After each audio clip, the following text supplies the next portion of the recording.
Hello folks, Andrew Torba here, co-founder and CEO of Gab.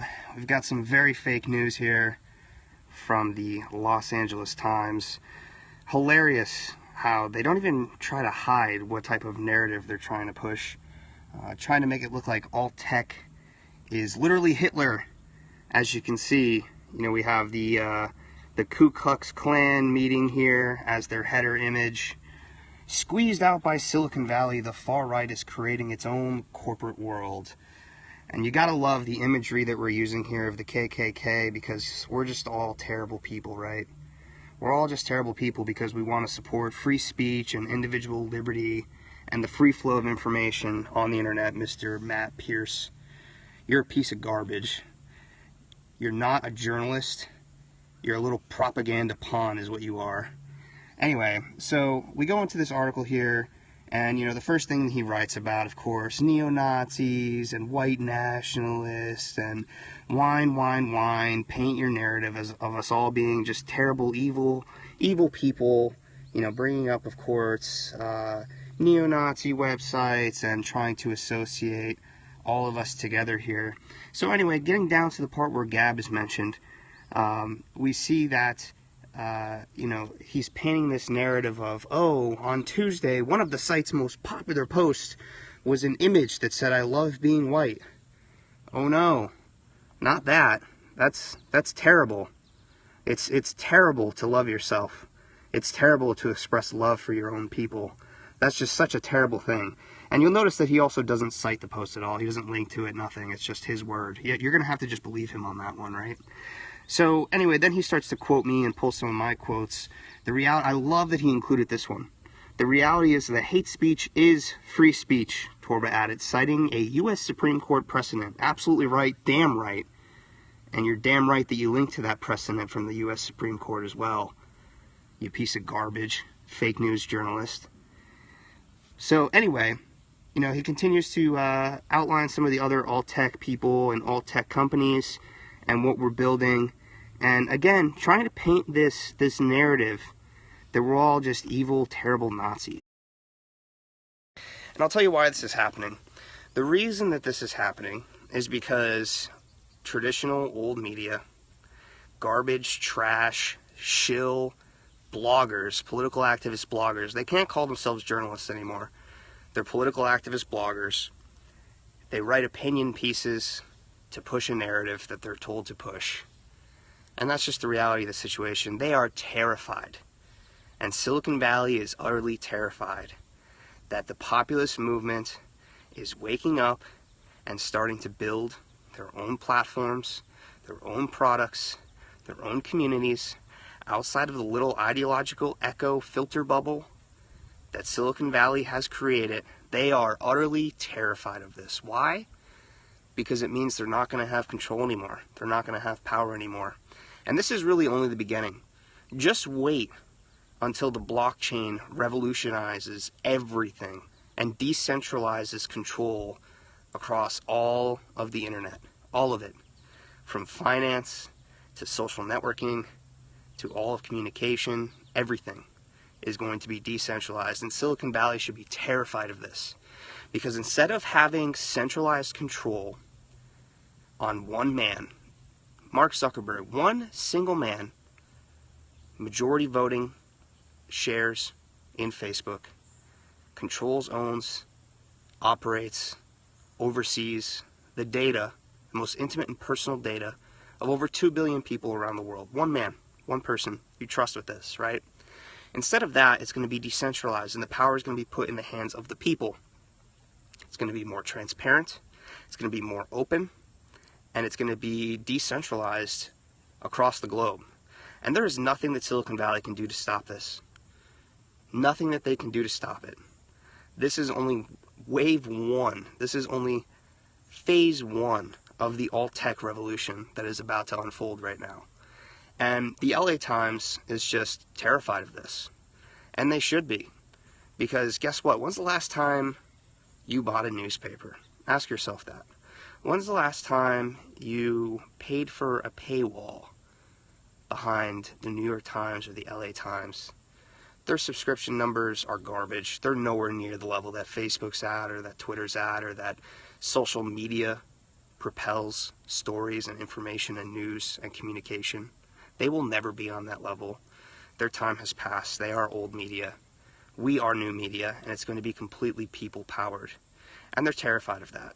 They're terrified of not controlling the narrative. They're terrified of not having the trust of the people anymore, because they're liars. Let's just face it, they're liars, and they're shills, and they're political activists. It's not journalism anymore. The real journalists are people like you and me that hop on and do a live stream and tell it how it is, and report the facts, and investigate, and seek truth. That's what journalism actually is. Not forcing a narrative, a political narrative, on people because it fits your ideological belief, or the ideological belief of your paper. Okay? So, anyway, if you want to go check out the article, feel free, but it's basically, they're all a bunch of racists and neo-Nazis and literally Hitler. That's basically what the article is. It's a joke. That narrative is so old and so boring.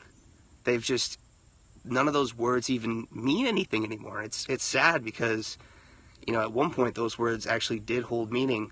Calling somebody a racist, calling them a bigot.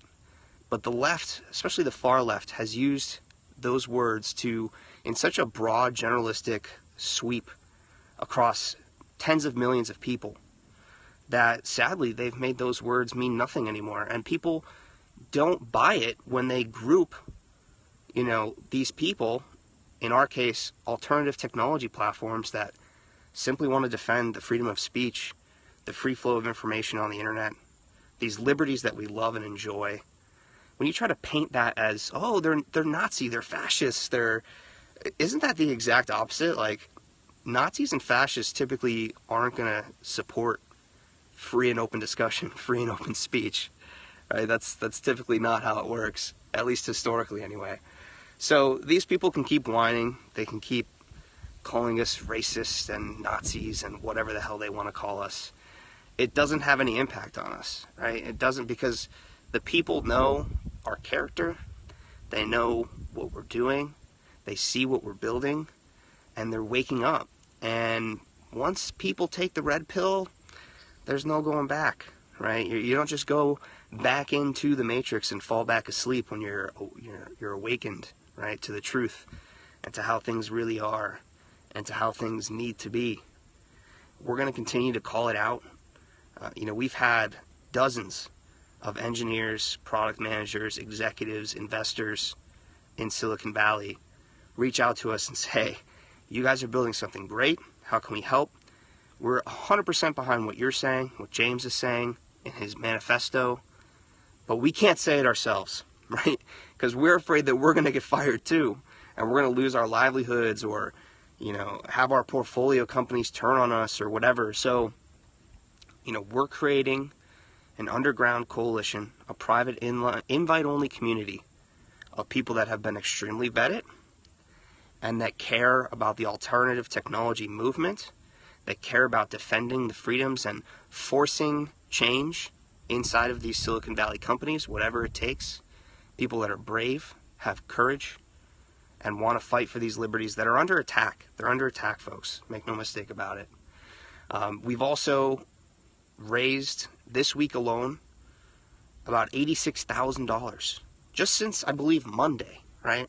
For a total of over $486,000 raised, not from venture capitalists in Silicon Valley, not from the 1%, from normal, everyday, working class people who see what we're saying, who see the censorship going on from Silicon Valley, who see the double standards, and who want to fight back and want to join us in defending the liberties and the freedoms that we all love.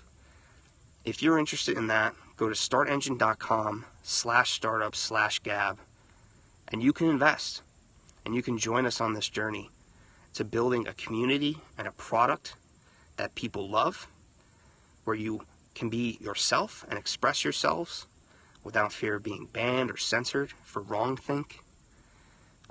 We are building something completely different that is going to take Silicon Valley and the rest of the tech world by storm. And it's going to happen fast, right?